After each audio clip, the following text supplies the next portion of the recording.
स्वामी जगाची माऊली, स्वामी कृपेची साहुली, ऐसी निरंतर माया मी कुठे न पाहिली.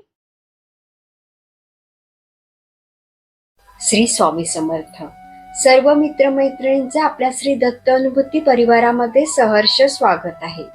स्वामींची कृपा तुमच्यावर निरंतर राहू दे. आज आपण स्वामी भक्त श्री गोपाळ बुवा केळकर लिखित बखरीतील बखर क्रमांक 45 ऐकणार आहोत. पण त्यापूर्वी तुम्हाला एक विनंती करते की आपल्या श्री दत्त अनुभूती या चॅनलला सबस्क्राईब जरूर करा. शेअर, लाईक, कमेंट्स करायला विसरू नका. आणि तुमच्याकडेही दैवी अनुभव असतील तर ते आपल्या 9137411207 या नंबरवर व्हॉट्सअप करा. आपण ते हजारो भक्तांपर्यंत पोचूया, भक्तीचा प्रसार करूया आणि आनंद पसरूया.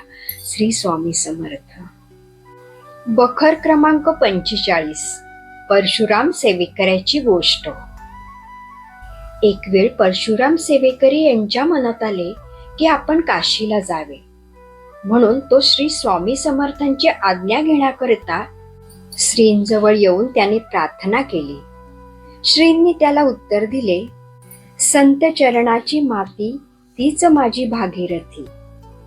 याचा अर्थ असा, संतांच्या चरणाची माती हीच गंगेप्रमाणे पवित्र असते.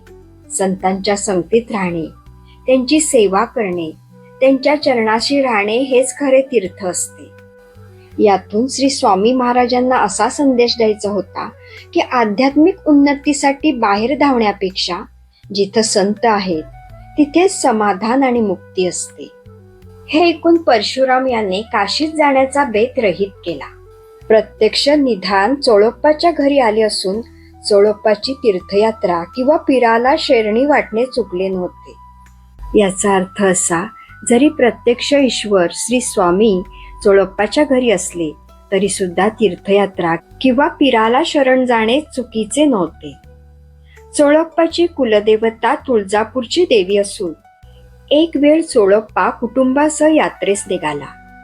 बाळप्पालाही आपल्या बरोबर येण्यास त्याने आग्रह केला. बाळप्पा हा महाराजांचा निस्सीम भक्त असल्या कारणाने श्रींच्या आज्ञे वाचून तो कोणतीही गोष्ट करीत नसे. त्याने चोळप्पाला सांगितले की महाराजांची आज्ञा घ्यावी, म्हणजे आपण येण्यास तयार आहोत. चोळप्पाने बाळप्पाचा हात धरून त्याला महाराजांजवळ नेले व तुळजापूरला जाण्याविषयी आज्ञा मागितली. महाराज म्हणाले, डोंगरावर चढून उकिरडे उकरण्यास जा. हे ऐकून श्रींची सेवा सोडून तुळजापुरात जाण्यास काही अर्थ नाही असे समजून बाळप्पा गेला नाही. चोळप्पा मात्र गेला. कर्म, उपासना, ज्ञान क्रमाक्रमाने साधन साधकाने करावे. उगीच ढोंग करून पोट भरणे महाराजांना आवडत नसे. येथे बखर क्रमांक 45 समाप्त होते. श्री स्वामी समर्थ.